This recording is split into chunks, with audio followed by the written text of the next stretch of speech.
మాయామోహేన తే దైత్యాః ప్రకారై బహుభిః తథా యుత్తాపితా యథా న ఏషాం త్రయీం కశ్చిద్ అరోచయత్. ఈ విధంగా మాయామోహుడు అనేక విధాలుగా మాయామోహేన తే దైత్యాః ప్రకారై బహుభిః తథా. బహుభిః అంటే ఏమిటి? అనేకమైనటువంటి విధాలుగా. ఆ విధమైన పలు వచనాలతో మాయామోహుడు ఏం చేశాడు? అజ్ఞానమును పెంపు చేయగా దైత్యులందరూ కూడా ఆయన మాటలు కట్టుబడిపోయారనమాట. ఉద్యోగం పరమం యుద్ధాపిత యథానయేషాం, ఎవరికి కూడా వేదాలు చించినట్లుగా చంచలత్వాన్ని లేవదీశాడు. త్రయీం కశ్చిద్ అరోచయత్. కాబట్టి ఆ విధంగా వేదాల్లో ఉండేటువంటి ధర్మాల్ని పాటించేటువంటి వారు కూడా దాంట్లో ఒక్కడు కూడా త్రయీ ధర్మం ఇష్టపడలేదన్నమాట. నచ్చినవాడు కాడు, మెచ్చలేదు. వ్యుత్థాపితాః. వ్యుత్థాపితాః అంటే ఏమిటి? పెకిలించి వేయబడినారు అని అర్థం. పెకిలించి వేయడం అంటే ఏమిటి? కొద్దిగా మనసు మాత్రం కాదండి, పూర్తిగా విరోధం అన్నమాట. పూర్తిగా విరోధం పడేలాగా. ఇత్తం మాయామోహేన తే దైత్య ప్రకారై బహుభిః తథా వ్యుత్థాపిత అంటే పూర్తిగా పెకిలించి వేయబడ్డారు. యథా న ఏషాం త్రయీం కశ్చిద్ అరోచయత్, ఎవరికి కూడా వేదాలు రుచించినట్లుగా చంచలత్వాన్ని లేవదీశాడు. ఇత్తం ఉన్మార్గయాదేశం. ఆ విధంగా ఆ రాక్షసులు దైత్యులు దైత్యేషు తే అమరాహ ఉద్యోగం పరమం కృత్వా. ఉద్యోగం అంటే ఏమిటి? గొప్ప ప్రయత్నం అంట, మహాప్రయత్నం. ఉద్యోగం అంటే ప్రయత్నం అని అర్థం అండి. అందుకే ఉద్యోగం పురుష లక్షణం అన్నారు పెద్దలు. దాన్ని మనం ఏమనుకుంటామంటే పురుషుడు అంటే ఉద్యోగం చేయాలని, కానీ కాదు, అక్కడ ప్రయత్నం అని. ఉద్యోగం పురుష లక్షణం అంటే ఏమిటి? పురుషుడు అంటే మనిషి అని అర్థం అక్కడ. అంతేగాని మనం దాన్ని కొంచెం మార్చేసామన్నమాట. మార్చుకొని ఉద్యోగం లేని పురుషుడు వ్యర్థం అనేటువంటి అర్థంలో చెప్పుకోం. కానీ కాదు, ఉద్యోగం అంటే ప్రయత్నం అని అర్థం ఇక్కడ. కాబట్టి ఆ తతో దేవాసుర ఇత్తం ఉన్మార్గయాదేషు తేషు దైత్యేషు తే అమరా. ఆ విధంగా దైత్యులు అసురులు అందరూ వేద మార్గం తప్పేసరికి దేవతలందరూ కూడా మహాప్రయత్నంతో యుద్ధానికి వచ్చారన్నమాట. కాబట్టి ఆ విధంగా యుద్ధానికి వచ్చి తతో దేవాసురం యుద్ధం పునరేవ అభవద్విజ. ఆ విధంగా వారి మధ్యలో యుద్ధం మళ్ళా జరిగినది. అప్పుడు హతాచతే అసురాహ దేవై సన్మార్గ పరిపంథిన అంటే సన్మార్గ విరోధులైనటువంటి అసురుల దేవతలు వధించారనమాట. అంటే వాళ్ళు సన్మార్గం నుంచి ఎప్పుడు తప్పిపోయారో వాళ్ళు బలహీనపడ్డారనమాట. కాబట్టి ఆ విధంగా వారు వధించబడ్డారు. స్వధర్మ కవచం తేషాం అభూత్ యత్ ప్రథమం ద్విజ. ప్రథమం అంటే మొదట్లో వాళ్ళకి పెద్ద కవచం ఏమిటి? స్వధర్మ కవచం తేషాం. వారికి స్వధర్మం అనేటువంటి ఒక స్వధర్మ పాలన రూప కవచం ఉండేదన్నమాట. ప్రథమం ద్విజ తేన రక్ష అభవత్ పూర్వం. దానికి వారు పూర్వం రక్షణ ఉండేది. అది పోయేసరికి వారు పూర్వం నా ఈసు నష్టేచ తత్రతే అది పోయేటప్పటికి వాళ్ళు అసమర్థులైపోయారన్నమాట. ఏమిటి? ఆ రక్షణ కవచం పోయేటప్పటికి అసమర్థులైపోయారు. తతో మైత్రేయ తన్మార్గవర్తినో తే అభవజ్జనాః నగ్నాతే తైః యతత్యక్తం త్రయీ సంవరణం వృధా. సంవరణం అంటే ఏమిటండి? సంవరణం అంటే కప్పు అన్నమాట. అంటే ఏమిటి? కప్పబడేది అంటే మనకి రక్షణ కవచం అన్నమాట. త్రయీ సంవరణం వృధా. అనవసరంగా కూడా వాళ్ళు ఏం చేశారు? ఈ కవచాన్ని, వేదత్రయీ అనేటువంటి కవచాన్ని విడిచిపెట్టారు కనుక వారే నగ్నులు అయ్యారు. నగ్నాహతే తైః యతః త్యక్తం. వారి చేత ఈ యొక్క వేదత్రయీ మార్గాన్ని పెట్టబడ్డారు కాబట్టి వాళ్ళు నగ్నులు అయ్యారు. అంతేకాదు తన్మార్గవర్తినో ఏ అభవజ్జనాః. తర్వాత ఆ అధర్మ మార్గాన్ని అవలంబించిన జనులు ఎవరైతే ఉన్నారో వారు వృధాగా వేదత్రయీ అనే కవచాన్ని విడిచిపెట్టారు కనుక వారే నగ్నులు అయ్యారు. బ్రహ్మచారి గృహస్థశ్చ వానప్రస్థ కదాశ్రమి. ఇంకా చెప్తున్నారండి. బ్రహ్మచారి గృహస్థశ్చ వానప్రస్థ తథా ఆశ్రమి.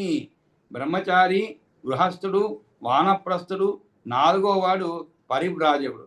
వీరే ఆశ్రమస్తులు అన్నమాట.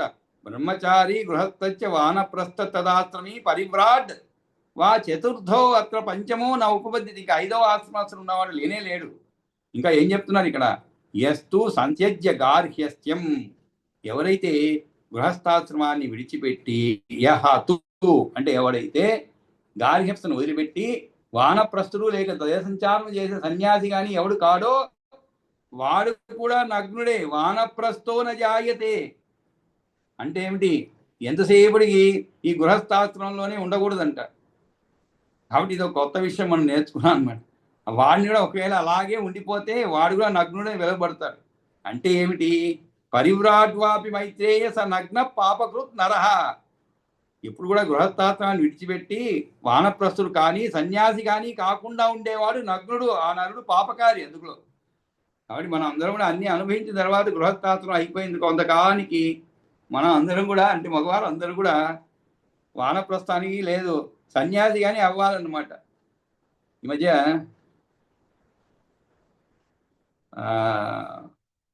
అంటే పురాణం చెప్పానికి నా బుర్రకథ అలా చెప్తుంటారు, పురాణం చెప్తుంటా ఆయన సింహాచలం యొక్క ఆయన పేరు మర్చిపోయాను. ఆయన సమాచారం చెప్పారండి ఇక్కడ.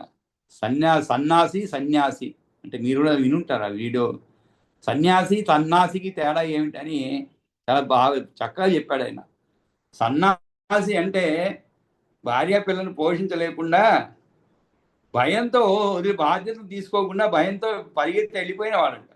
అంటే వివాహం చేసుకున్నాడు, పిల్లలు పుట్టారు, వాళ్ళ పోషణ అంతా చాలా ఇబ్బంది అయిపోయింది.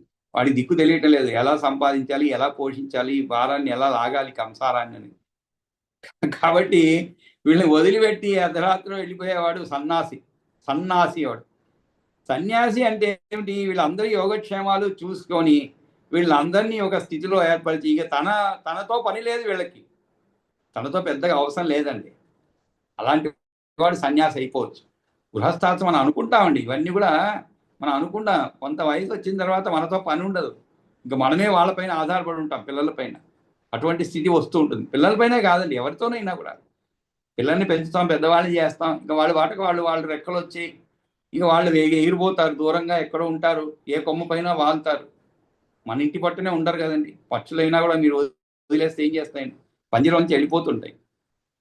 కానీ రెక్కలు కట్ చేయకూడదు. అంతేకాదు వాటి పంజరంలోనే ఉండి ఉండి ఉండి అలవాటు ఉండే పక్షులు అయితే వెళ్ళలేవు, కానీ కొంతకాలం ఉండి దాన్ని వదిలేసాం అనుకోండి వెళ్ళిపోతాయి, అవి కూడా మళ్ళీ తిరిగి రాదు. పిల్లలు అంతే, మన సంసారాలు అంతే అనమాట, వాళ్ళు వెళ్ళిపోతూ ఉంటారు. మన దాని గురించి పెద్దగా ఆలోచించకూడదు అంతే. కాకపోతే మన భయం ఏమిటి అంటే ముఖ్యంగా వాళ్ళు అక్కడ ఏం చేస్తున్నారని కాదు, మనకి ఇంత పెంచి పెద్ద చేశాం కదా, మనకి చివరి దశలో ఆలంబన లేకుండా పోతుందని భయం మనకి, అంతే, వేరే లేదు. దానికి వేరేదైనా మార్గం వెతుక్కోవాల్సిందే. వాళ్ళే వెతికి పెడతారు, మనం కూడా పెద్ద కష్టపడాల్సిన పని లేదండి. ఈ రోజుల్లో పిల్లలే మనకి ఒక మార్గాన్ని చూపెడుతున్నారు, ఈ మార్గంలో పొమ్మంటున్నారు, ఆ మార్గంలో వెళ్ళిపోవాల్సిందే. పోయి ఆశ్రమంలో చేరమంటారు, వృద్ధాశ్రమంలో హాయిగా వెళ్ళిపోవాలి అంతే. అదే వాళ్ళకి మంచిది, మనకి మంచిది. అదే ఇక్కడ చెప్తున్నాడు అనమాట. కాబట్టి గృహస్థుడు వానప్రస్థుడు 4వ వాడు పరివిరాజం చెప్పి గృహస్థాశ్రమాన్ని విడిచిపెట్టి వానప్రస్థుడు కానీ సన్యాసి కానీ కాకుండా ఉండేవాడు నగ్నుడు, వాడు కూడా నగ్నుడే. అంతేగాని ఎంతసేపటికి ఇంకా వీళ్ళతో వాళ్ళతోనే ఉండాలి, వాడు మనతోనే ఉండాలి, వాడు ఇక్కడే ఉండాలి, వాడు అన్నీ వదిలిపెట్టుకొని మననే చూసుకుంటూ. మా తల్లిదండ్రులు ఈ మధ్య చాలా వీడియోలు వస్తున్నాయి, వాళ్ళు ఏంటి, నేను కెనడాలో అన్నీ వదిలిపెట్టుకొని ఇక్కడికి వచ్చాను, ఫ్రాన్స్ వదిలిపెట్టి ఇక్కడికి వచ్చాను, అమెరికా వదిలిపెట్టి, ఎందుకంటే తల్లిదండ్రులు చూసుకోవాలి అని చాలామంది గొప్ప విషయంలాగా చెప్పుకుంటున్నారండి. తల్లిదండ్రులు చూడడం అనేది ఒక గొప్ప విషయంలాగా, దానికి ఒక ప్రచారం, దానికి ఒక మళ్ళా లైక్లు, డిస్లైక్లు, థమ్స్ అప్లు, థమ్స్ డౌన్లు. మన ధర్మమే అది, తల్లిదండ్రులు కాపాడడం అనేది మన ధర్మం. దానికి వాడు ఏదో పెద్ద త్యాగం చేసేసినట్లుగా చాలామంది దానిపైన వాళ్ళ అభిప్రాయాలు తెలపడం, దానికైనా ఒక పెద్ద రగడ. అంటే ఇవన్నీ చిన్న చిన్న విషయాలకు రగడండి. వాడు ఎవడో, మన మానవ ధర్మాలు కొన్ని ఉన్నాయి, వాటిని ఆచరిస్తున్నాం అంతే. దానికి పెద్దగా అంటే ఎందుకు అవన్నీ అంత ప్రాచారం చేస్తున్నారు అంటే అటువంటి వాళ్ళు తగ్గిపోతున్నారు, ముఖ్యంగా అదే అనమాట. కాబట్టి ఈ విధంగా ప్రచారం చేస్తే ఇంకా కాస్త నలుగురు ప్రేరేపితులు అవుతారు, సంఘం వల్ల ఏదైతే దిగజారిపోతుందో దాన్ని ఏదో ఉద్ధరింపజేస్తారు. ఇటువంటి సంఘటనలు నలుగురు పంచుకుంటే ఉద్ధరింపజేయబడతారు కొంతమంది అయినా అనేటువంటి ఆశ, అంతే, వేరేం లేదు. ఎక్కడో 10 రూపాయలు లేదు, ఒక ఎవడో పోగొట్టుకున్నాడు రోడ్లో, పోగొట్టుకున్న వస్తువుని తీసుకొచ్చి జాగ్రత్తగా వాళ్ళకి అప్పచెప్పారు. ఏ పోలీస్ స్టేషన్లోనూ పోలీసు వాళ్ళు ఏదో మంచి వాళ్ళు అండి, పోలీసులు కూడా వాళ్ళు తినేయకుండా వాళ్ళు ఏదో వాళ్ళని పిలిచి మొత్తానికి ఎవరికి చెందవాలో వాళ్ళు చేయించాలి. అది మానవ ధర్మం, అది మనది కాని సొత్తు మనం తీసుకోకూడదని మన ధర్మాలు, పురాణాలు అన్నీ చెప్తూనే ఉన్నాయి. కానీ దాన్ని ఒక గొప్ప విషయంగా ప్రచారం చేస్తున్నారు. ఎందుకంటే ఇప్పుడు ఆ ధర్మాన్ని ఆచరించే వాళ్ళు తగ్గిపోతున్నారు కాబట్టి అదొక పెద్ద విషయం అన్నమాట. 4 కేజీల బంగారం 10 కేజీల బంగారాన్ని కుప్పతొట్టులో పట్టుకొస్తుంది ఒక పాప మున్సిపాలిటీ ఒక్కరనమాట. పట్టుకొచ్చి దాన్ని ఇస్తే దాన్ని చివరికి తీసుకొచ్చి ఆ యజమానికి అందజేస్తా ఉంటారు. అది గొప్ప విషయం అది. ఎందుకంటే ఆమె అక్కడ అన్నిటినీ, అంటే సాధారణ విషయమే అది, మానవులు చేయవలసిన విషయమే అది, మన ధర్మమే అది, పురాణాల్లో చెప్పని ధర్మమే, మంది కాలు తీసుకోకూడదని. కానీ ఆమె ఎంతటి బలహీనాల్ని కూడా ఆమె తట్టుకొని, ఎటువంటి బలహీనతలను కూడా తట్టుకొని నిలదొక్కుని దాన్ని అందజేసి చూడండి. దాంట్లో ఏదో కాస్త గిల్లు అట్లా కాకుండా అలాగే అందజేసింది. ఇలా అనేక సందర్భాలు జరుగుతున్నాయి. కాబట్టి ఇక్కడ గృహస్థుడు ఏం చేయాలి, కొంతకాలం అయిన తర్వాత అన్నీ వదిలిపెట్టి హాయిగా వానప్రస్థానికి వెళ్ళిపోవాలి. అలా కాకుండా పోతే వాడి నగ్నుడు అనాలి, ఆ నరుడు పాపకారి. అంటే వానప్రస్థం అంటే పాత రోజుల్లాగా మనం అడవులకు వెళ్ళిపోవాలని కాదని, అంటే వీటిపైన వ్యామోహం తగ్గించుకోవాలి అనేటువంటిదే దీంట్లో మూల సూత్రం అన్నమాట. దీంట్లో మూల సూత్రం అదే, వేరేది కాదు. వ్యామోహం తగ్గించుకోవాలి, ఉండాలి, కాస్త కూస్త ఉండాలి, కానీ వ్యామోహం తగ్గించుకోవాలి పోను అన్నమాట. ఇంకా దానికి బదులు వేరేగా విషయాల్లో మన వ్యామోహం వేరే విషయాల్లో అంటే ఏమిటి, మన ధర్మం, మన ఇది ఏమిటి, ఆధ్యాత్మికత, వీటి పైన కాస్త పెంచుకుంటూ మన ఆలోచన విధానాన్ని మార్చుకుంటూ, మన జీవన విధానాన్ని మార్చుకుంటూ, జీవన శైలి మార్చుకుంటూ ముందుకు పోతూ ఉండాలి అనేటువంటిదే ఇక్కడ మూల సూత్రం అన్నమాట. తర్వాత ఎస్తు సంత్యజ్య గార్హ్యస్యం వానప్రస్థో నజాయతే పరివ్రాడ్వాపి మైత్రేయ సనగ్న పాపరుత్ నరహ. కాబట్టి ఆ విధంగా ఎవడైతే పోడో వాడు నగ్నుడు అని చెప్పబడతాడు. కాబట్టి ఈ విధంగా దైతేయులు తప్పుడు బాట పట్టిన తరువాత దేవతలందరూ కూడా గొప్ప ప్రయత్నం చేసి సమరానికి దండెత్తి వచ్చారనమాట. ఓ బ్రాహ్మణుడా, అప్పుడు ఏమై జరిగింది, దేవాసుర యుద్ధం అయ్యిందయ్యా, దానిలో అమరుల చేత రాకాసులు మరణించారు. ఎందుకని, వారు సన్మార్గానికి వ్యతిరేకులై ఉన్నారు కాబట్టి వారికి తొలుత తమదైన త్రయీ ధర్మం కవచం వలె ఉపయోగపడింది.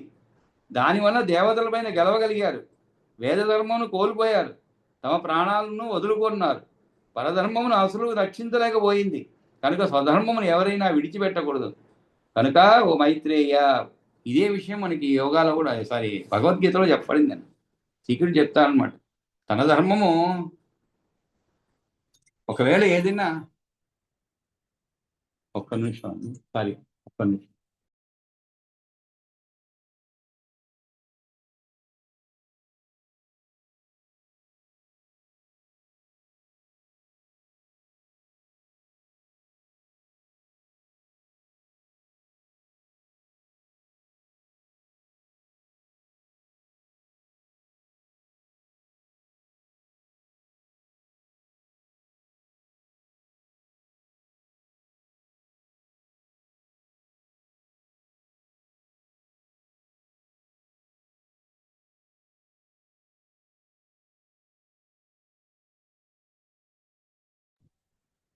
సరే, కాబట్టి ఈ విధంగా మనకి భగవద్గీతలో కూడా స్వధర్మం కంటే మించింది వేరేది లేదండి. దాంట్లో ఏదైనా లోటుపాట్లు ఉంటే కూడా దాన్ని ఆచరించడమే గొప్ప విషయం అని చెప్పబడింది అనమాట. అంతేగాని పరధర్మము భయావహం ఎప్పుడు కూడా, ఆ విషయాన్ని మరీ చెప్పబడింది అనమాట భగవద్గీతలో కూడా. కాబట్టి ఆ విధంగా స్వధర్మాన్ని ఎవరైనా విడిచిపెట్టకూడదు. కనుక మైత్రేయ, వారి మార్గమును పట్టిన వారు నగ్నులు అయినారయ్యా. ఏ కారణం లేకుండానే త్రయీ సంబంధం వదులుకున్న వారు నగ్నాలు పడతారు. బ్రహ్మచారి, గృహస్థుడు, వానప్రస్థుడు, 4వది పరివ్రాట్, దేశ సంచారి అయిన సన్యాసి. పరివ్రాట్ అంటే ఈ 4 ఆశ్రమాలు ఉన్నాయన్నమాట. ఇక్కడ ఇంకో తమాషా విషయం చూడండి. 4వది పరివ్రాట్ అంటే దేశ సంచారి అయినటువంటి సన్యాసి. ఒక విధంగా మనం ఈ రోజుల్లో అది కూడా పాటిస్తున్నామండి. చాలామంది చూశాను నేను. అంటే వాడు పూర్తిగా ఇంకా దేశ సంచారం చేస్తున్నారని కాదు, వృద్ధాప్యం వచ్చిన తర్వాత కాస్త చేతిలో డబ్బులు ఉన్నాయనుకోండి, అంటే ఏదో ఉద్యోగం చేసినప్పుడుది కాస్త మిగుల్చుకొని, లేదు నెల పెన్షన్ వస్తుంది, హాయిగా భార్యాభర్తలే మిగిలారనుకోండి, అన్నీ అయిపోయినాయి బాధ్యతలు, హాయిగా దేశాటం చేస్తున్నారు. దేశాలే కాదు, విదేశాలు కూడా వెళ్తున్నారండి. ఈ మధ్య విదేశాలకు పోవటం కూడా చాలా సులభమైంది, ముఖ్యంగా కొన్ని దేశాలు, పక్క దేశాలకి. అక్కడంతా వీసాలు అవసరం ఉండదు. ట్రావెల్ ఏజెంట్ పట్టుకున్నారంటే వాడు మనిషికి ఇంతని కట్టేశారంటే హాయిగా తిరుగుతున్నాం. ఒక విధంగా వాళ్ళని కూడా మనం ఇలా లెక్క వేయచ్చు అనమాట. దేశ సంచారి అయినటువంటి వాడు పరివ్రాట్, కాకపోతే ఇక్కడ భార్యతో పాటు పోతుంటాడు, తప్పులేదు. ఎందుకంటే ఆమెను వదిలిపెట్టి పోకూడదు కదండి. పాప ఇన్ని సంవత్సరాలు ఇంతకాలం మీతో ఉన్న ఆమెను వదిలిపెట్టి మీరు మాత్రం తిరగకూడదు. లేనిపోనే తలనొప్పులు వస్తాయి తర్వాత. కాబట్టి ఆమెతో పాటు తిరగవచ్చు. అది కూడా చేస్తున్నారు. కాబట్టి ఆ విధంగా మనం ఈ ధర్మాన్ని పాటిస్తామనే చెప్పాలి. కాబట్టి దేశ సంచారి సన్యాసి ఈ 4 ఆశ్రమాలు ఉన్నాయి అన్నమాట. 5వది లేనే లేదు. ఉన్నా అది పొసగేది కాదు. ఎవడైతే గృహస్థ ధర్మాన్ని వదిలి వానప్రస్థుడు లేక పరివ్రాజకుడు కాడో అతడు నగ్నుడు, పాపము వరించే నరుడు అని చెప్పి ఇంకా కూడా నిత్యానాం కర్మణాం విప్ర తస్య హానిర్ అహర్నిశం అకుర్వన్ విహితం కర్మ శక్త పద్ధతి తద్దినే. విప్రోత్తమ, నిత్యానాం కర్మణాం విప్ర తస్య హానిర్ అహర్నిశం అకుర్వన్ విహితం కర్మ శక్త పద్ధతి తద్దినే. ఓపిక ఉండి కూడా చేయవలసిన కర్మ చేయని వాడు ఆనాడే పదుదైపోతాడు. అకుర్వన్ విహితం కర్మ శక్త పద్ధతి తద్దినే. తత్ అంటే ఆ రోజు అని అర్థం. తద్దినం అంటే కాదు, తత్ దినం అంటే ఆ రోజు అని అర్థం. తద్దినే అంటే ఏమిటి? ఆ రోజులే పడిపోతాడు. ఎక్కడికి పడిపోతాడు? పతనుడు అయిపోతాడు. పతతి తద్దిని. పతతి అంటే పతితుడైపోతాడు. ఎందుకని? ఒక్కరోజు కూడా నిత్యకర్మల హాని కలుగుతుంది అనమాట. ఒక్క రోజులోనే అసలు నిత్యకర్మల హాని కలుగుతుంది. కాబట్టి ఓపిక ఉండి కూడా, అసక్తుడై కాదండి, ఓపిక ఉండి కూడా అన్ని విధాలా చేయదగినటువంటి సమయము, శరీరము సహకరిస్తుంది, అన్నీ ఉన్నాయి. కానీ నిత్యకర్మలు చేయవలసిన వాడు చెయ్యకపోతే ఆ ఒక్కరోజే పతితైపోతాడనమాట. నిత్యానాం కర్మణాం విప్ర సస్య హానిర్ అహర్నిశం అకుర్వన్ విహితం కర్మ శక్త పది తద్దినే. ఒక్కరోజు చేయకపోతే కూడా అంటే నగ్నునికి వానితో కూడి తిరిగేది, వానికి కలిగే దోషాన్ని చెప్తున్నాడు అనమాట. నిత్యానాం అని మొదలుకొని. కాబట్టి విహితం అంటే ఏమిటి? విధించబడిన నిత్యకర్మ. పద్ధతి అంటే పాపము గలవాడు అవుతాడు అని అర్థం. ఇప్పుడా నగ్నునికి ప్రతిదినము తాను ఆచరించవలసిన వేదవిహిత కర్మలను హాని తప్పక జరుగుతుంది. ఎవడైతే తగిన సామర్థ్యం ఉండి కూడా విద్యుక్తములైన కర్మను ఆచరించడో అతడు ఆనాడే పతితవుతాడు. కాబట్టి పాపాత్ముడు అవుతాడయ్యా. దానికి ప్రాయశ్చిత్తం ఏమిటి? ప్రాయశ్చిత్తేన మహతా శుద్ధిమాప్నోతి అనాపది శుద్ధిమాప్నోతి అనాపది పక్షం నిత్యక్రియా అహనేహ కర్త మైత్రేయ మానవ. మైత్రేయ ఏ ఆపద లేకుండా శుద్ధిం ఆప్నోతి అనాపది.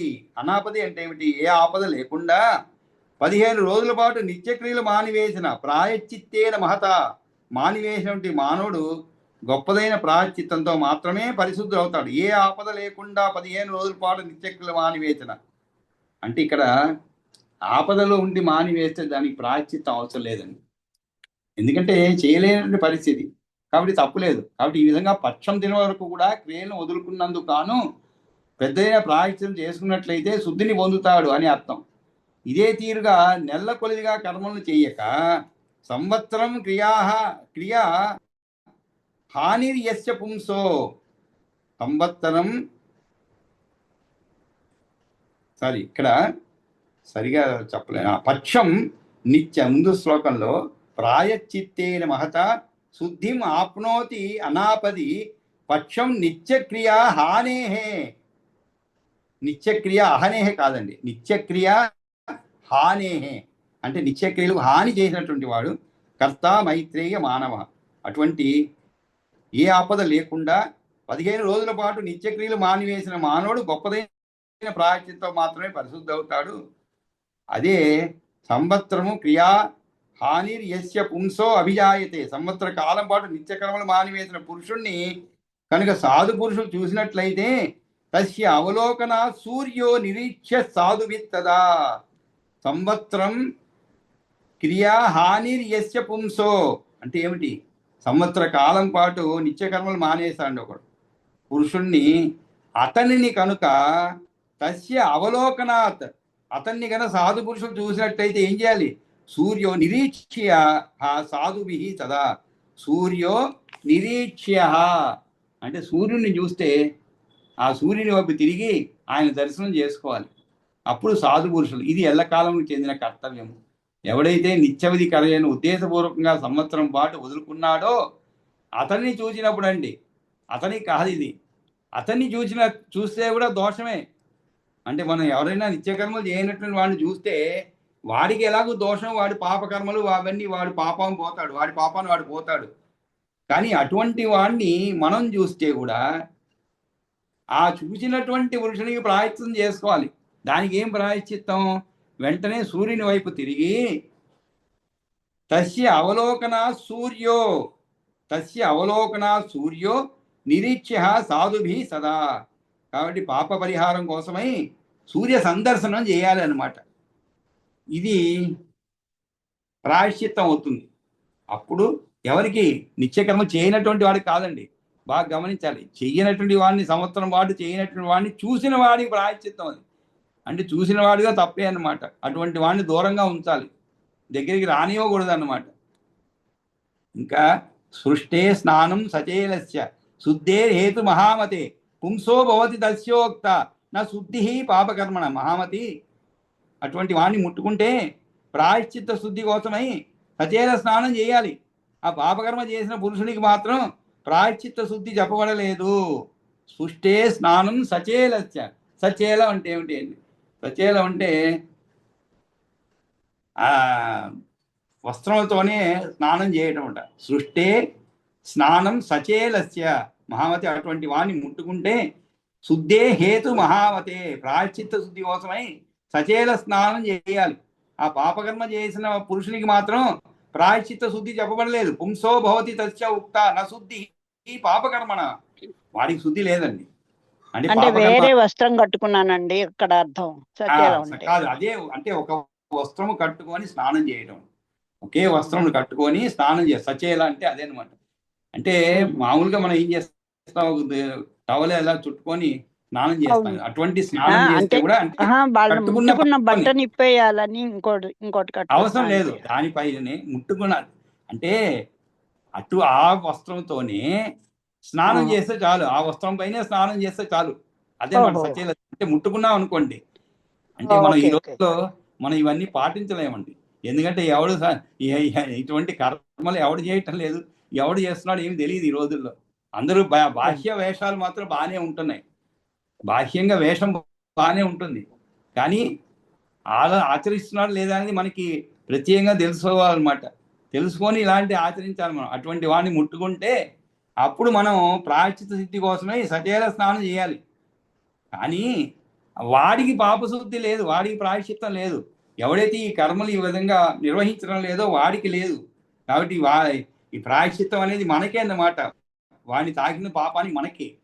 కాబట్టి సృష్టే స్నానం సచేల శుద్ధేర్ హేతు మహామతే పుంసో భవతి తస్యోక్త నశుద్ధి పాపకర్మణ.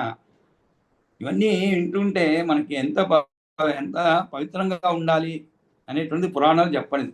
ఈ విషయం వదిలేద్దామండి. పోనీ పాపకర్మను వాళ్ళని చూస్తే చిన్నప్పుడు కూడా అంటే మన దీంట్లో ఉండేవాళ్ళు చాలా మంది అది అనుభవించుంటారు. చిన్నప్పుడు మనం స్కూల్ నుంచి రాగానే ఇంట్లో పెద్దవాళ్ళు ఆ బట్టలు బయటే వదిలిపెట్టారనమాట. ఒక బుట్ట పెట్టి ఉండేది అనమాట. నాకు బాగా జ్ఞాపకం, మా చిన్నప్పుడు 5వ తరగతి వరకు ఆ బుట్టలో వేసేయాలి. బట్టలు వేసి అలాగే లోపలికి వచ్చి వేరే బట్టలు కట్టుకోవాలి. స్నానం చేసి నేరుగా అందులో పెరట్లోకి పోయి నేరుగా పెరట్లోకి పోవాలి. అంటే ఆ రోజులో సౌకర్యం ఉండేదండి, ఇంట్లో రావాల్సిన పని లేదు. పెరటి దారి హై స్కూల్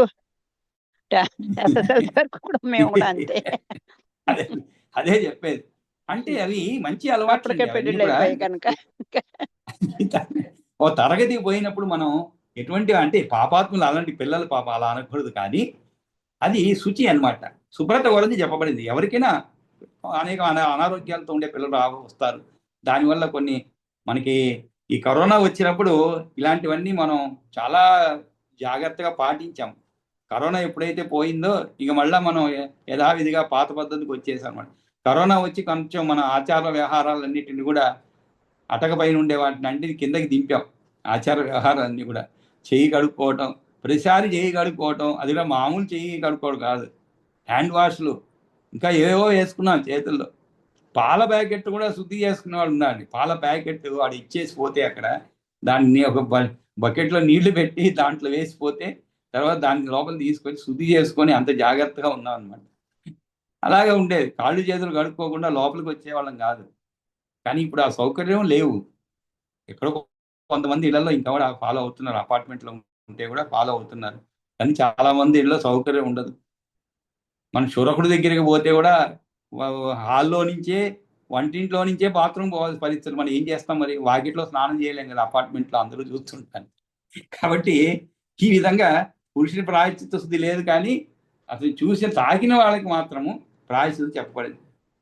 కాబట్టి దేవర్షి పితృభూతాన్ని యస్య నిస్వస్య వేస్మని ప్రయాంతి అనర్చితాన్ అత్ర లోకే తస్మాత్ న పాపకృత్. ఎవని గృహం నుంచి దేవ ఋషి పితృభూతాన్ని యస్య నిస్వస్య వేస్మని, వేస్మ అంటే గృహమని అర్థం అండి. వేస్మ అంటే గృహం అన్నమాట. అంటే ఆ విధంగా గృహాదులతో సంకరం అంటే సంసర్గం కలయిక. ఎవని యొక్క దేహము ఇల్లు దేవాదుల యొక్క నిట్టూర్పుల చేత కొట్టుబడుతున్నదో అంటే అర్థం ఏంటండి? నిట్టూర్పు అంటే ఏమిటి? అసంతృప్తి అనమాట. మనకి అసంతృప్తి వస్తే ఏం చేస్తామండి? అంటుంటాం అనమాట. చీ అంటుంటాం. ఆ విధంగా పితృదేవతల చేత ఎవని గృహం నుంచి దేవతలు ఋషులు పితృగణాలు భూతగణాలు పూజింపకుండా నిట్టూర్చి వెళ్ళిపోతారో ప్రయాంతి అనర్చిత అనర్చితాని ఎత్ర అనర్చితాని ఎత్ర లోకే తస్మాత్ నా పాపకృతు. అతనికన్నా పాపకారి వేరొకడు లేడు. అంటే ఏమిటి? ఎవరి గృహం నుంచి దేవతలు ఋషులు పితృగణాలు భూతగణాలు పూజింపబడకుండా నిట్టూర్చి వెళ్ళిపోతారో. మన ఇంటికి ఎవరన్నా వస్తే వాళ్ళు సరిగా మర్యాద చేయొద్దండి. అదే మనకు అర్థమవుతుంది అప్పుడు పితృగణాలు దేవతలు ఎలా వెళ్ళిపోతారని. వాళ్ళు ఎన్ని నిట్టూర్పులు ఇచ్చి వెళ్తారు. బాగానే చేస్తారు, అన్నీ చేస్తారు. పెట్టే దాంట్లో అందరికి 4 ఒక్కలు పెడితే వీళ్ళకి ఒక 3 పెట్టారనుకోండి ఉదాహరణకి. వాళ్ళు చూస్తూ ఉంటారు. కొంతమంది ఉంటారండి, వాళ్ళకి ఏం పెడుతున్నారని కాదు, వాళ్ళకి పక్కవాడికి ఏం పెట్టారని చూస్తూ ఉంటారు. కాబట్టి అప్పుడు ఆ నిట్టూర్పు అంటే అర్థం ఏంటో మనకి బాగా తెలిసి వస్తుంది అనమాట. కాబట్టి ఈ విధంగా దేవాది నిట్టూర్పుచే దుష్టమైన శరీరం మరి గృహం కలవానితో అతని గృహము ఆశ్రమము వస్త్రముతో సహా సంబంధం పెట్టుకోగలదు. పాపం వాడేదో పాపం చేసుకున్నాడు, ఏదో ఆ ఇంట్లో నుంచి ఆ విధంగా దేవతలు వెళ్ళిపోయారు అనుకోండి. కానీ అతని అటువంటి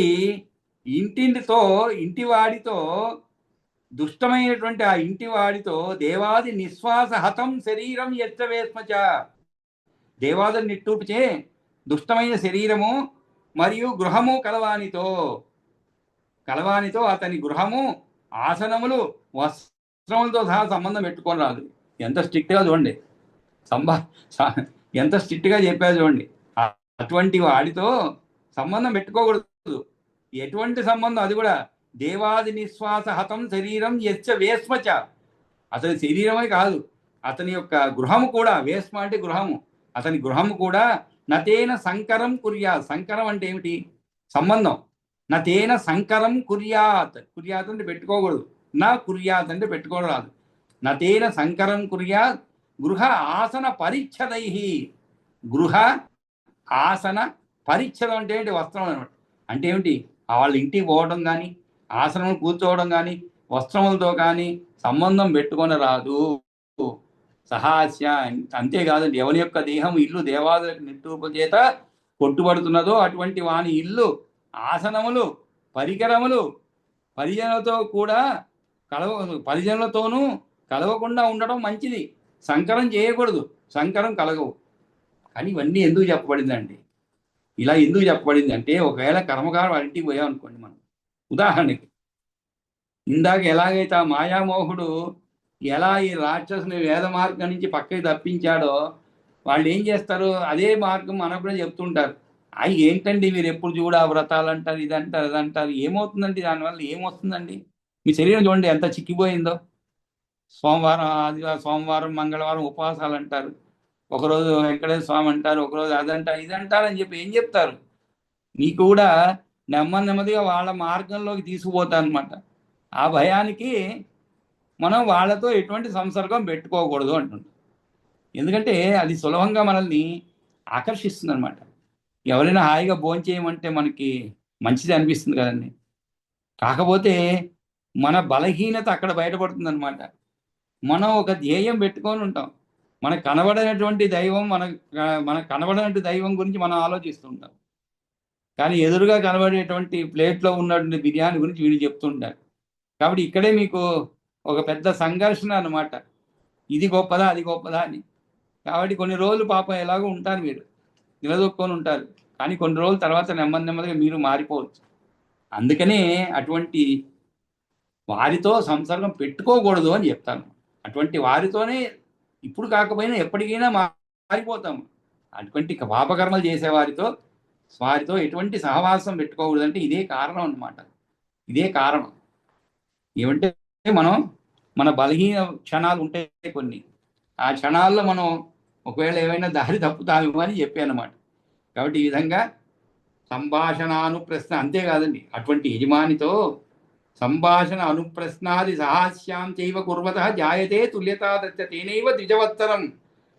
ఒక అటువంటి యజమానితో సంవత్సరం పాటు సంభాషణ అనుప్రశ్నాది. అనుప్రశ్న అంటే ఏమిటి? కుశల ప్రశ్న అండి. చూడండి ఎంత ముందు చూపు చూడండి వాళ్ళకి. ఉదాహరణకి మన పక్కింట్లో మనం రెండు ఇంట్లో ఉంటాం అపార్ట్మెంట్లో. ఎదురింటి వాడు వీళ్ళ ఇటుపక్క వాడు ఎవరో అనుకుందాం, వాళ్ళదంతా ఆచార వ్యవహారాలు వేరుగా ఉంటాయి. ఆచార వ్యవహారాలు కనీసం వాకింట్లో ముగ్గు కూడా వేరు. మనం ఏంటంటే పొద్దున్న లేవగానే 4:30కి లేచి ముగ్గు వేయడం, ఇల్లు శుభ్రం పెట్టుకోవడం, అంటే పవిత్రంగా పెట్టుకోవడం మన గృహాన్ని, ఇంకా తదితర కార్యక్రమాలు చేస్తూ ఉంటాం. 6:30, 7 లోపు మన కార్యక్రమాన్ని ముగించారు.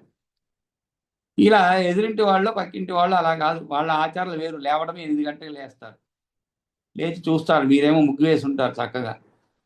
సరే, సంవత్సర కాలం పాటు వాళ్ళతో మీరు మాట్లాడుతున్నారు. ఎదురింట్లు కదండి, మరి కనీసం మాట్లాడాలి కదా. వాళ్ళు ఇచ్చింది తీసుకోపోయినా కూడా మన ఆచార వ్యవహారాలు వాటిని ఒప్పుకోదు కాబట్టి తీసుకోపోయినా ఏం చేస్తారు? సంవత్సరం పాటు సంభాషణ, కుశల ప్రశ్న. ఏమండి బాగున్నారా? అబ్బాయి పిల్లలు బాగున్నారా? అమెరికాలో ఉన్నారా? ఎక్కడ ఉన్నారా? ఆఫ్రికాలో ఉన్నారా? మా అబ్బాయి అమెరికాలో. ఇవి మాటలు అన్నమాట. ఆ విధంగా సంభాషణ అనుప్రశ్నాది అంటే కుశల ప్రశ్న. సహా హాస్యం చైవ కుర్వత. సహా హాస్యం అంటే కూర్చోవడం, పని చేయడం చేసేవాడు అతనితో సమానుడై పాపి అయిపోతాడు. జాయతే తుల్యత తస్య. జాయతే అంటే అయిపోతాడు. ఎలా? తుల్యత అంటే సమానం, అతనితో సమానం అయిపోతాడు అనమాట. తేనైవ ద్విజ వత్సరం. సంవత్సర కాలం పాటు చాలు, వీడు వాడైపోతాడు అనమాట. కాబట్టి సంభాషణ అనుప్రశ్నాది. సహా హాస్యం అంటే ఒక చోట కలిసి కూర్చోవడం అండి. సహాయం అని పాట అయినప్పుడు పరస్పరం సంభాషించడం మొదలైన క్రియలు కలిగి ఉండుట. ఈ విధంగా సంవత్సరం పాటు కనుక చేసిన వానికి ఆ నగ్నుడితో సమాన పాతక స్థితి కలుగుతుంది. సమాన పాతక స్థితి కలుగుతుంది అంటే అటువంటి పాపం కలుగుతుందో అది వేరే విషయం, కానీ మనమే మారిపోతుంటాం అనమాట. కాబట్టి మన ఆచార వ్యవహారాన్ని నెమ్మదిగా తిలోదకాలు ఇస్తూ ఉంటాం. నెమ్మదిగా పెద్ద ముగ్గు వేసేవాళ్ళం, చాలా ఓపికగా గంటసేపు వేసేవాళ్ళం. అది కాస్త నెమ్మదిగా అర్ధగంట దిగుతుంది. ఇలా అనేకమైన మార్పులు వస్తూ ఉంటాయి అన్నమాట. అంటే వాళ్ళతో సహవాసం చేసినందువల్ల. అందుకే మనం పూర్వకాలంలో పిల్లల్ని మరీ ఆచారవంతులు ఉండేవాళ్ళు, మరీ ఆచారవంతులు. పిల్లలు ఎక్కడ జరిగిపోతారని చెప్పి స్కూల్లో కూడా పంపేవాళ్ళు కదా. ఇప్పుడు కాదులేండి, నేను చెప్పేది మా ముత్తాతల కాలం నుంచి అనమాట. ఆ రోజుల్లో అమ్మాయిని చదివించడం అనేది అసలు లేదనుకోండి. పురుషుల్లో పంపించేవాళ్ళు కాదండి. ఆ ఉర్దూ మీడియం అని, ఆ మీడియం అని, ఈ మీడియం అని చెప్పి పిల్లల్ని ఇంట్లో చదివించడమే అంతే. పురుషుల అబ్బాయిలను కూడా బయట పంపేవారు కాదు. ఎందుకంటే ఆచార వ్యవహారాలన్నీ వాళ్ళు అలవాటు అయిపోయి మనకి చేతికి అందడేమో అని చెప్పి, మళ్ళా మన చేతి కిందికి రాడేమో అని చెప్పి. కాబట్టి ఈ విధంగా సంవత్సర కాలం పాటు అలా ఉంటే సంభాషణ కుశల ప్రశ్న, అతనితో పాటు కూర్చోవడం, పనిచేయడం చేసేవాడు అతనితో సమానుడై పాపి అయిపోతాడు. ఇక్కడ పాపి అనే దానికంటే కూడా అంటే వాడి పాపం మనకు ఉంటుందని కాదు, ఆ విధంగా మారిపోయే అవకాశాలు ఉన్నాయన్నమాట. అంతేకాదు, ఇంకా అతని ఇంట్లో భోంచేస్తే ఏమవుతుందండి? సరే, మాటల వరకే చెప్పారు. అత భుంక్తే గృహే తస్య కరోతి ఆస్యాం తథా ఆసనే సేతే చాప్యేక శయనే సద్య సమో భవేత్. ఇంకా ఘోరమైనది ఏంటి? అత భుంక్తే గృహే, అతని ఇంట్లో భోజనం చేసినా కూడా అథ భుంక్తే గృహే తస్య అంటే అతని ఇంట్లో భోజనం చేయటం. కరోతి ఆస్యాం తథా ఆసనే, ఆసనంపై కలిసి కూర్చున్నా. కరోతి ఆస్యాం తథా ఆసనే అంటే ఆసనంపై కలిసి కూర్చున్నా. ఏదో వాళ్ళ ఇంట్లో బల్ల వేస్తున్నా అనుకోండి, బల్ల అంటే కూర్చొని హాయిగా ఊగులాడేందుకన్నమాట. ఆ బల్ల పైన వాడు కూర్చోన్నాడు, మనం కూడా పోయి కూర్చుంటాము. అలా ఇంటి యజమాని ఎవరో కూర్చున్నాము. ఇక్కడ యజమాని పోయి కూర్చుంది, హాయిగా మాట్లాడుతుంటాం కలిసి. ఒకే శయ్యపై పరున్నా కూడా సేతేచాపి ఏకశయనే, ఒకే శయ్యపై పరున్నా వెంటనే అతనితో తుల్లుడైన మహాపాతకుడు అయిపోతాడు. సద్య సమో భవేత్. సద్య తత్సమో భవేత్. సద్య అంటే ఏమిటి? వెంటనే. కాబట్టి ఆ నగ్నుని ఇంటిలో వానితో పాటు కూర్చొని భోజనం చేసినా ఒకే ఆసనంపై కలిసి కూర్చున్నా, ఒకే మంచంపై పడుకున్నా వెంటనే ఇతడు వాడితో సమానుడు అవుతాడు. అంటే ఇవన్నీ కూడా ఎంతటి ఘోరమైన పాతకములు అని చెప్పడం. దీనివల్ల ఏమవుతుంది, మనకి లోపల ఒక భయం ఉత్పన్నం అవుతుంది అనమాట. దానివల్ల మన ఆచారం, మన వ్యవహారం మనం కాపాడుకుంటాం, ఎవరికి అది కాపాడుకుంటూ ఉంటాం అనమాట. కాబట్టి ఒకరిదొకరు క్రాస్ అవ్వం, అదే ముఖ్య ఉద్దేశం అనమాట. ఆ విధంగా దేవతా పితృభూతాని తదా అనభ్యర్చయో అతిథిం భుంక్తే స పాతకం భుంక్తే నిష్కృత్తస్య నైష్యతే. ఇంకా ప్రాయశ్చిత్తం లేనటువంటిది ఒకటి చెప్తున్నాడండి. ఏమిటి తెలుసా అది? దేవతా పితృభూతాని అంటే దేవతలు, పితృభూతాని అంటే పితృదేవతలను, భూతాని అంటే భూతగణాలను, తథా అనభ్యర్చ్య యో అతిథిన్. అనభ్యర్చ్య అంటే ఏమిటి? పూజించకుండా. యో అంటే ఎవరు, ఎవరైతే అతిథిన్ అంటే అతిథులను పూజించకుండా, భుంక్తే, భుంక్తే అంటే భోజనం చేయడం, భుంక్తే భోజనం చేసే, స పాతకం భుంక్తే ఆ వాడు పాపం తింటాడు, అతనికి ప్రాయశ్చిత్తం లేదు. నిష్కృతి తస్య నా ఈష్యతే, నా ఈష్యతే. నిష్కృతి అంటే ఏమిటి? ప్రాయశ్చిత్తం. ఇంకా దానికి ఏం ప్రాయశ్చిత్తం ఉండదు ఇటువంటివి చేస్తే. కాబట్టి ఎవరన్నా అతిథి వస్తే మనం ఏం చేస్తాం, ఒకసారికి ఏదో ఇంట్లో ఇద్దరే ఉంటారు, ముగ్గురే ఉంటారు, వాళ్ళ కోసం తయారు చేసుకుంటారు ఆహారం. వీడు మళ్ళా వచ్చాడు, ఎక్కడ పెడతానులేండి మళ్ళా. కాబట్టి ఆయన ఈ సమయంలో వస్తే భోంచేసే వస్తారులేండి. ఇలా నెమ్మది నెమ్మదిగా వాళ్ళని మన భోజనం సమయానికి వాళ్ళని బయటికి పంపించే మార్గం ఆలోచిస్తూ ఉంటాం అందరికీ. కొంతమంది కొన్ని సమయాల్లో, అన్ని సమయాల్లో కాదండి, సమయం కలిసి రాలేదు, ఏం చేద్దాం, అతనికి కలిసి రాలేదనమాట. ఆ విధంగా వచ్చిన అతిని పూజించకుండా భోజనం చేసేవాడు పాపం తింటాడు, అతనికి ప్రాయశ్చిత్తం లేదనమాట. అంతేకాదు బ్రాహ్మణాద్యాస్తు ఏ వర్ణాహ, బ్రాహ్మణ అద్యాస్తు ఏ వర్ణాహ అంటే బ్రాహ్మణులు మున్నగు సమస్త వర్ణాలు, స్వధర్మాద్ అన్యతో ముఖాహ. స్వధర్మాత్ అంటే తన ధర్మం నుంచి, స్వధర్మతో ముఖ అంటే విముఖులై పరధర్మం వైపు మరలి, యాంతితే నగ్న సంజ్ఞ నీచ వృత్తులు అవలంబిస్తే నగ్నులు అనే పేరు పొందుతారు. నగ్న సంజ్ఞాంతు హీన కర్మసు అవస్థితా. హీన కర్మసు అవస్థిత, హీన కర్మ అంటే నీచ వృత్తులు, అవస్థిత అంటే అవలంబిస్తే నగ్నులు అనే పేరు పొందుతారు అనమాట. కాబట్టి ఈ విధంగా మన ఆచార వ్యవహారాలు, వేద మార్గాలు ఎలా ఆచరించాలి, ఆచరించినందువలన ఏమిటి దానివల్ల నష్టం, అంతేకాదు అలా ఆచరించినటువంటి వారితో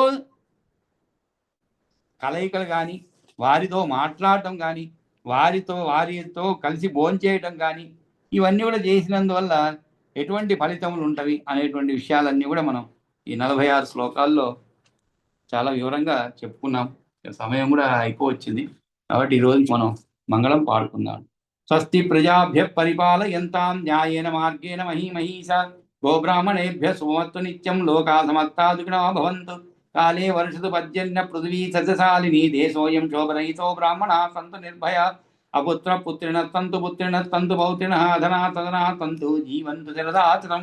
కాయేన వాచా మనసేంద్రియైర్వా బుద్ధ్యాత్మనా వా ప్రకృతే స్వభావాత్ కరోమి యద్యత్ సకలం పరస్మై నారాయణ సమర్పయామి. యదచ్చపదభ్రష్టం మాత్రాహీనం యద్భవేత్ తత్సర్వం క్షమ్యతాం దేవ నారాయణ నమోస్తుతే. విసర్గ బిందు మాత్రాని పదపాదాక్షరాణి చ న్యూనాని చ అతిరిక్తాని క్షమస్వ మహేశ్వర. కాబట్టి మళ్ళా మనం రేపు కలుస్తున్నప్పుడు ఇదే సర్గను కంటిన్యూ చేద్దామండి. సర్వ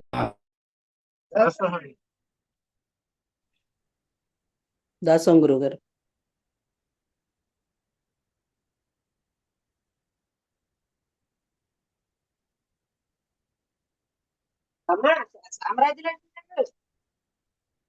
చెప్పండి. బాగున్నామండి, బాగున్నాం. మన గౌరవించక్కర్లా, మేము అందరం చిన్నపిల్లలవే మీకంటే. అయ్యో, గౌరవ వద్దు, లక్ష్మి అని పిలవండి, పర్వాలేదు.